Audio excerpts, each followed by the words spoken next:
This is the Jamaica Information Service, the voice of Jamaica. You're inside Jamaica Magazine. Encouraging the information flow, sharing the news and views you need to know. We are building an informed Jamaica every day. Listening to what you say. Hi, I'm Samantha Allen. On today's pages, the culture of Tanzania is explored as we bring highlights of President Jakaya Kikwete's visit to Reggae Land, plus big plans for consumer rights protection, and of course, the groundbreaking news of the week. Stay tuned.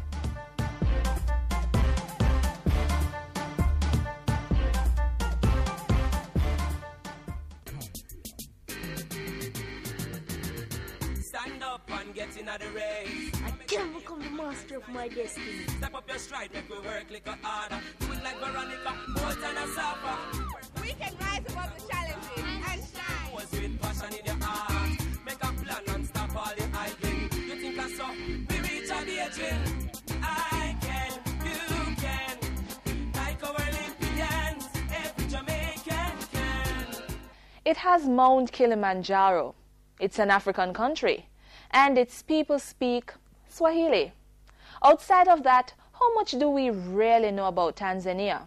Well, we now know lots, especially about its president, Jakaya Kikwete, whose 3-day visit to the island was the talk of the week. Up next, highlights of the president's sojourn to Jamaica.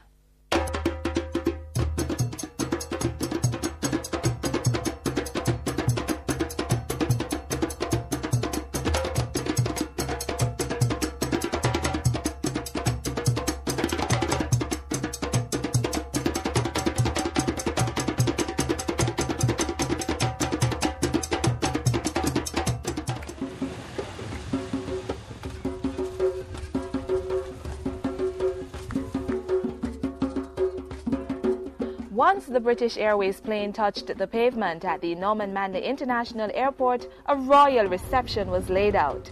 His Excellency, President Jakaya Kikwete and his wife Salma Kikwete were accompanied on their official state visit by members of Tanzania's government.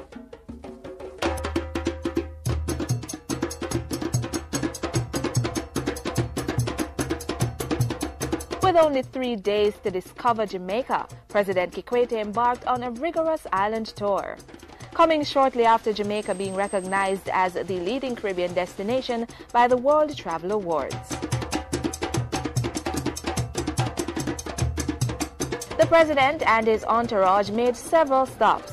He experienced a part of various sectors: agriculture, tourism, culture,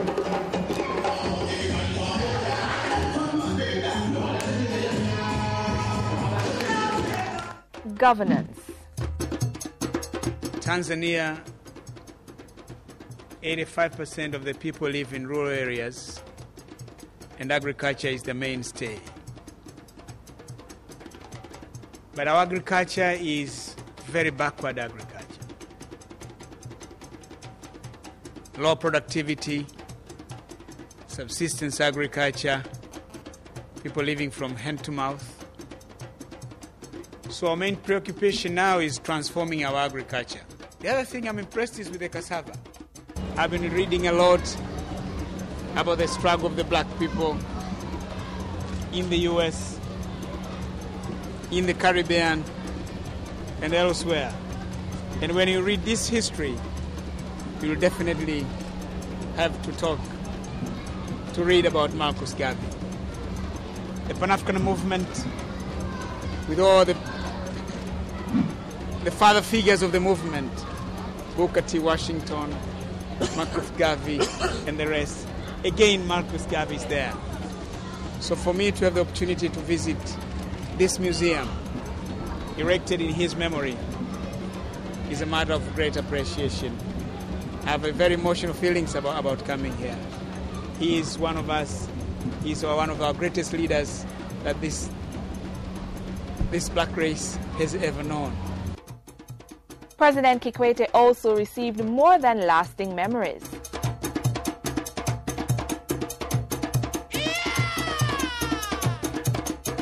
After indulging in our island, President Kikwete could not depart the Caribbean land without agreeing that both nations must continue a meaningful relationship through the exchange of experts, information and research in various sectors. Jamaica and Tanzania will continue to work together to fulfill the hopes and dreams of the great patriots of Pan-Africanism, like Marcus Garvey, Kwame Nkrumah, Julius Nyerere, and Nelson Mandela. The people of Jamaica welcome you to our shores, Mr. President. And as would be said in your own native tongue, caribou, caribou. Jamaican and Tanzanian leaders, as well as governments, have been close friends and associates. Honorable Speaker, I want to see the relations between Tanzania and Jamaica develop to greater heights in terms of political, economic, social, and cultural cooperation. My visit here is precisely about that. So far, so good. Who knows, maybe our very own Governor General, His Excellency, the Most Honorable Sir Patrick Allen, and Prime Minister Goling will be visiting Tanzania. As part of a joint communique signed on the last day of the visit, there was an invitation from President Kikwete to Jamaica's heads of state and government to visit his African homeland.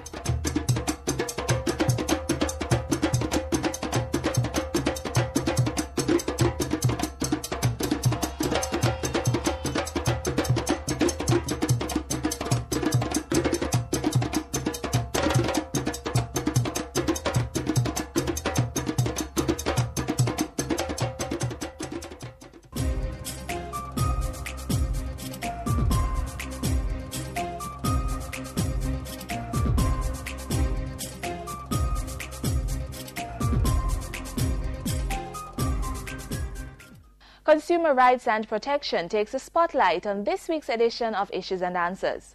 Think you're being cheated or swindled by banks and financial institutions through their charges? Well, the government, with the assistance of Consumers International and the Inter-American Development Bank, will be critically examining this issue. Ian Boyne discusses the planned strategy with Director General of Consumer International, Eustace Martins, next.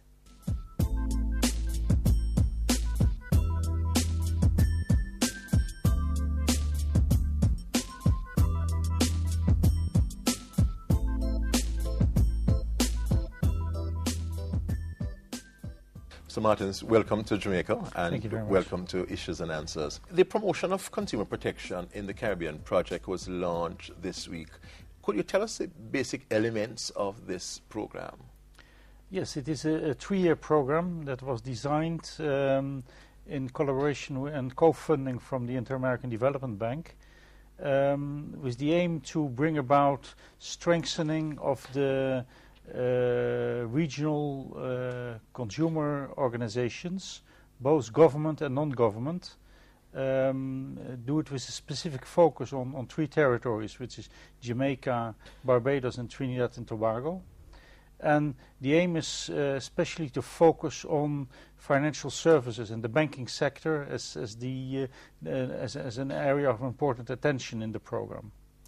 What would be the particular focus, or what would this assistance involve? Would it be institutional strengthening, helping these organizations in terms of advocacy, helping to stimulate greater public interest in consumer affairs? Where would be the areas of focus in this project? Yeah. Well, definitely institutional strengthening is an important area, because only if we have strong and vibrant consumer organizations, and again both government and non-government, then we can be sure that consumers will have their rights protected and will have their interests looked after. So institutional strengthening, institutional capacity building, but also the aspect of consumer protection legislation to strengthen consumer laws that exist, or to work further on having the right legislation in place, and also the mechanisms for complaints handling and for dispute settlement. So that you will be given